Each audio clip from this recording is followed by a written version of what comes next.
ঘটনাটা হয়তো আপনারাও নিজেরাও জানেন যে গতকালকে আমাদের একটা ইনফরমেশন ছিল যে চিটাগং থেকে একটা এরকম গাড়ি আসতেছে যাদের ভিতরে ইয়াবা আছে। তো এটা আমাদের ডিবির সাথে ইন্টারসেপ্ট হয়েছে ফকিরাপুরের মোড়। ফকিরাপুরের মোড় ইন্টারসেপ্ট হওয়ার পরে আমরা এখানে ধাওয়া করি প্রায় 500-600 গজ পর্যন্ত ধাওয়া করা হয়। ধাওয়া করার পরে একজনের গুলি করতে করতে যাইতেছে, কিন্তু আমরা 3জন আসামিকে ধরে ফেলছি। গাড়িটাও আমরা উদ্ধার করতে পারছি এবং 9000 ইউবা আমরা উদ্ধার করতে পেরেছি। এবং আমাদের যে 3জন আমাদের আহত হয়েছে, আমাদের একজন এএসপি অল্প একটু আহত হয়েছিল, আজকে এই অপারেশনটা লিড করছে।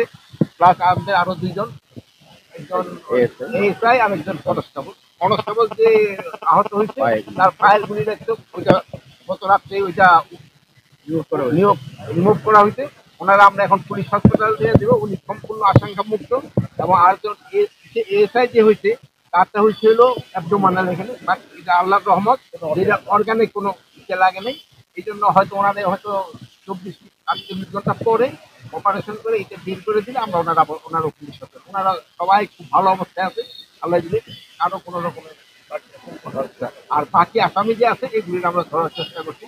এরা এই হসপিটালের যে 2জন আছে সবাই আশঙ্কা মুক্ত। স্যার, একজন মাদক কারবারি স্যার গুলি করলো স্যার, এই মাদক কারবারি গুলি করে পুলিশের উপর একটা চেকপোস্টে হামলা করলো চ্যালেঞ্জ করার পরেও, এই বিষয়টাকে আপনি কিভাবে দেখছেন? এই বিষয়টাকে যে আমাদের পুলিশ খুব সাহসিকতার সাথে কাজ করছে এবং 3জনকে তারা ধরছে, মাদক উদ্ধার হয়েছে এবং গাড়ি উদ্ধার হয়েছে। এবং যে পুলিশ যে সাহসিকতার কাজ করছে, দেখেন নিজেদের তারা জীবন বাজি রেখে মাদককে নিয়ন্ত্রণ করার তারা চেষ্টা করছে।